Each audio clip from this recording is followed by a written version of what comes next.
కామారెడ్డి జిల్లా మద్నూరు మండల్ మేనూరు గ్రామంలో రేపు రాహుల్ గాంధీ భారత్ జోడో యాత్ర బహిరంగ సభ జరగనుంది.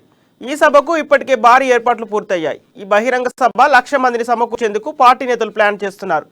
సభా వేదికపై తెలంగాణ రాష్ట్ర ఇన్ఛార్జ్ మాణిక్ ఠాగూర్, షబ్బీర్ అలీ, సిఎల్పి నేత మల్లు బట్టి విక్రమార్క, మహేష్ గౌడ్ పాల్గొననున్నారు.